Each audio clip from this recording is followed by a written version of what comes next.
pessoal, aqui é o professor Ramos para mais uma videoaula aqui em conjunto com o professor Robson Valmonte do site procedimentosenti.com.br. E é uma aula sobre memória RAM aqui, a parte de montagem e manutenção de PC básico. Vamos lá? Vou começar aqui mostrando uma memória SIM 30 vias, uma memória bem antiga aqui dos primórdios dos PCs. Antes da SIM 30 vias nós tínhamos a SIP 30 contatos também, que você tinha que soldar a memória na placa-mãe, conforme você pode ver na imagem que apareceu aí. Mas é uma das memórias mais antigas em módulo, ou pente, como chamamos no Brasil. E eu tenho uma placa-mãe aqui, antiga, uma placa-mãe de um 386SX da Intel. Olha o processador aqui nessa região. E os bancos de memória. Essa memória tem um chanfro no lado aqui. Vou colocar inclinada e depois levantar. Está instalada aqui a memória SIM 30 vias, só para conhecimento, um hardware que eu acho que vocês não vão encontrar mais em funcionamento. Aqui uma placa-mãe para Pentium, olha aqui o socket 7, e o banco de memória SIM 72 vias, onde era usada a memória conhecida como EdoRAM.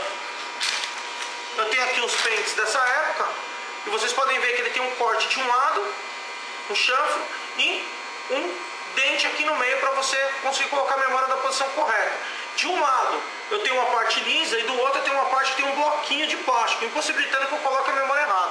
Vou tentar colocar errado só para mostrar, a memória simplesmente não encaixa porque o bloquinho de plástico que está desse lado vai impedir que o pente conecte. Vou colocar da maneira correta, essa memória entra de ladinho também e depois é só empurrar que ela encaixa. E essa memória só funcionava em pares em Pentium, então precisaria de 2 ou 4 pentes. Vou colocar aqui o segundo, o terceiro,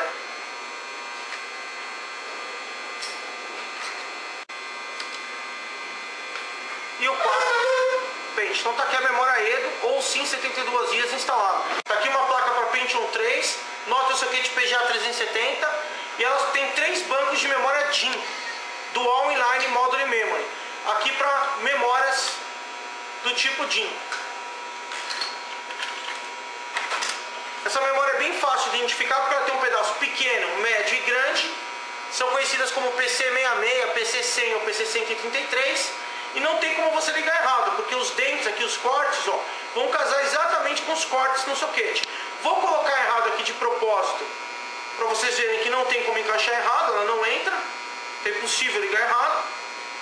E na hora de conectar sempre é interessante. Primeiro no banco 1, depois no banco 2, depois no banco 3. Tem placa-mãe que essa ordem não influencia, funciona. Tem placa-mãe que só funciona se você preencher primeiro o banco 1. Então vou lá, colocar a memória aqui da forma correta. Pequeno, médio e grande. Pequeno, médio e grande. Então um corte, 2 cortes. Vou colocar a memória aqui e depois apertar. A mesma coisa nos demais bancos.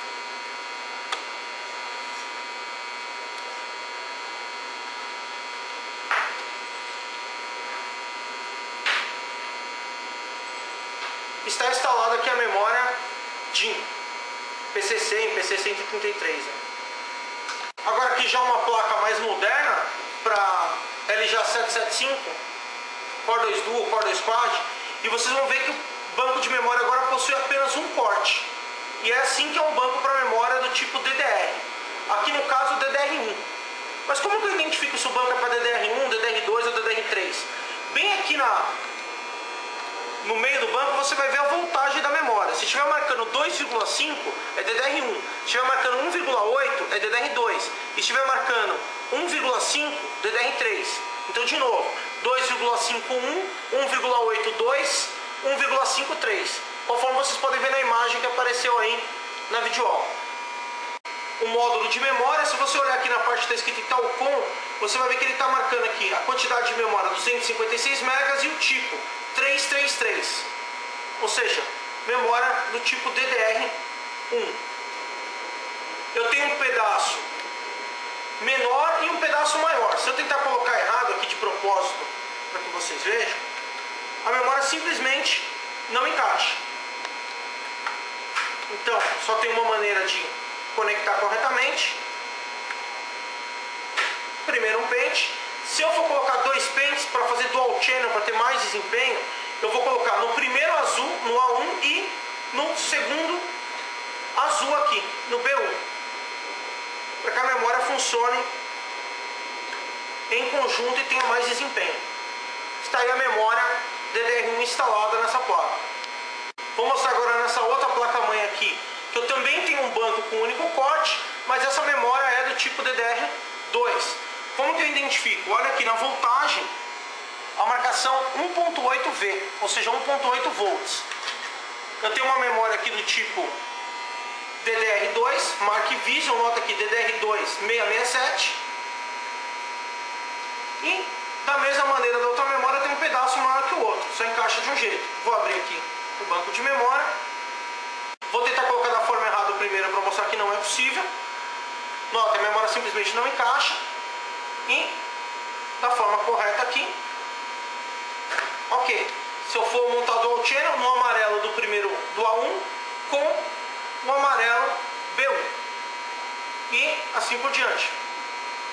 Eu vou retirar, quero mostrar algo bem interessante. Pessoal, Leandro, e se eu comprar a memória errada, o que vai acontecer? Olha, eu tenho uma memória aqui do tipo DDR1 e DDR2. Essa da Mark Vision DDR2 e essa da Italcom DDR1. Eu vou colocar as memórias juntas para vocês prestarem atenção no seguinte: o corte é levemente diferente. Ó.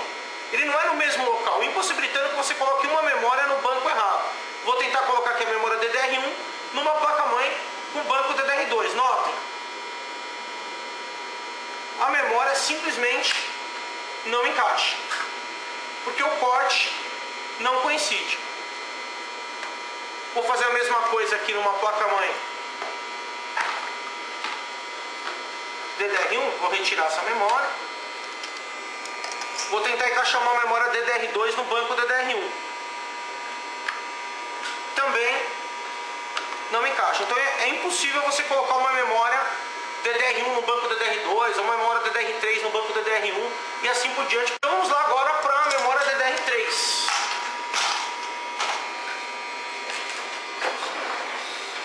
Estou com um PC aqui com 2 pentes de memória. É uma máquina i5. Estou com o cooler aqui empoeirado. E eu vou retirar a memória aqui, puxando a lateral para destravar. Tá aqui. Nota, uma memória da marca Smart PC3, ou seja, DDR3 do tipo 10600. Vou comparar ela aqui com a DDR2 e DDR1 para vocês verem a diferença. Então eu coloquei as memórias aqui todas juntas, ó, DDR1 na parte de cima, DDR2 no meio, DDR3 embaixo, os cortes em locais diferentes.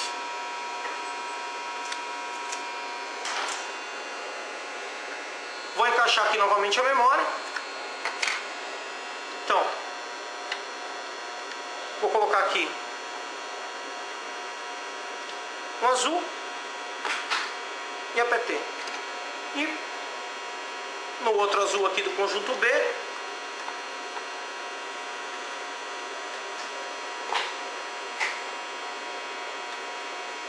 está instalada a memória. É importante fixar bem esse item. Qualquer mau contato você vai ter problema de não reconhecer o pente ou não ler a memória. Então sempre confirmar se ele ficou bem preso, bem conectado. Pessoal, tem um micro montado aqui em cima da bancada aqui para teste, bem interessante aqui, com tudo que tem que ter: processador, cooler, memória, HD, CD-ROM. E eu vou fazer alguns testes aqui, algumas brincadeiras. É uma judiação aqui, eu estou subindo com um pente só de memória de 1 GB, Windows 7. Vocês vão perceber que a máquina está extremamente lerda aqui, ó. Vou vir iniciar direito no meu computador, propriedade. E haja paciência para o Windows funcionar com 1 GB.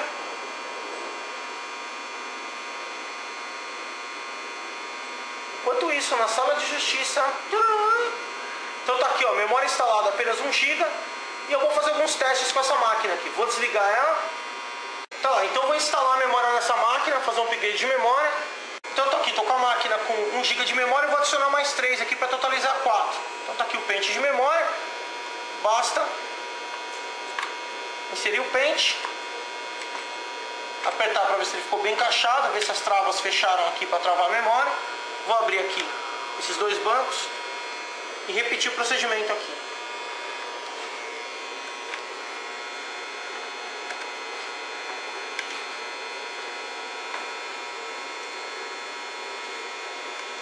O último aqui, o cabo da fonte está me atrapalhando um pouquinho, vou afastar ele.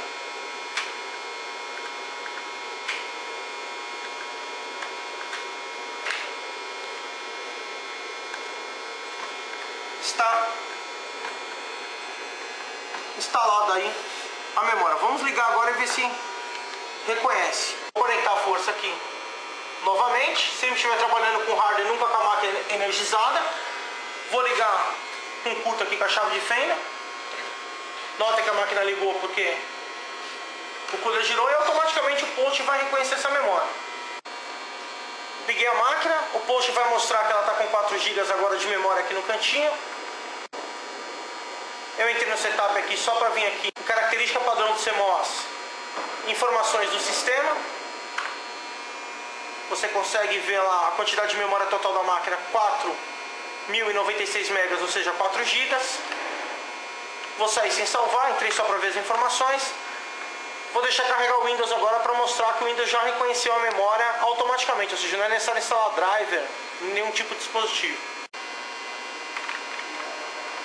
Usuário aqui, suporte. Vou vir aqui no meu computador direito, propriedade. Está aqui memória instalada 3,93 GB. Mas por que 3,93 GB, não 4 GB? Já que o sistema operacional é 64 bits. Porque a placa de vídeo aqui onboard, como vocês podem ver ali, o Romonde vai dar um zoom para vocês verem. Ela pega emprestado uma quantidade da memória RAM para fazer memória de vídeo. Por isso que eu não estou usando toda a minha memória RAM. Eu quero mostrar um teste do Windows 7 bem interessante. Você está em dúvida se sua máquina está dando tela azul por causa de memória e tudo mais. Você pode vir aqui no iniciar, digitar diag. Ele vai pesquisar. Eu tenho essa ferramenta aqui, ó, diagnóstico de memória do Windows. Vou pedir para executar aqui enquanto eu vou abordar um outro assunto. Reiniciar agora e verificar se há problemas. É um utilitário do próprio Windows para testar a sua memória RAM e ver se ela está íntegra. Vamos aguardar enquanto o utilitário entra em ação. Se você quiser acessar uma videoaula onde eu abordo esse e outros testes de memória, é só clicar na imagem que apareceu aí e você vai ser redirecionado para essa videoaula. Então a máquina vai fazer o post. Iniciou o utilitário do Windows, aí a ferramenta de diagnóstico de memória do Windows bem interessante. Logicamente que esse teste demora bastante, aí está 1%. Vou deixar ele rodando aqui enquanto eu vou tocar num outro assunto. Se você tem um problema na sua máquina com memória, ela não liga, não dá nenhuma imagem, normalmente a máquina emite um bip quando você tem um problema de memória. Esse bip é um bip longo, um espaço longo, mais um bip. Bip, bip, bip. Normalmente esse bip é um bip de memória e você pode ser um problema de mau contato, simplesmente você reencaixar a memória, ou pode ser que os contatos aqui da memória estejam sujos, oxidados. E aí você pode usar Xenetron ou álcool isopropílico para limpar, mas o mais comum é a velha e boa borracha de desenhista aqui. O mais comum e mais fácil para um técnico carregar. Então você vai pegar a memória e vai limpar os contatos da memória aqui, usando a borracha. Nota que no momento que eu passo a borracha, eu vou limpar um lado e vou deixar o outro lado sem essa limpeza. Vou usar um pincel aqui para tirar todo o vestígio. Olha a diferença do lado que foi limpo pro lado que não foi limpo. Você vê os contatos totalmente brilhantes aqui, ó. Enquanto o outro lado você vê que está oxidado. O amarelo está mais escuro. Vou limpar ela completamente aqui.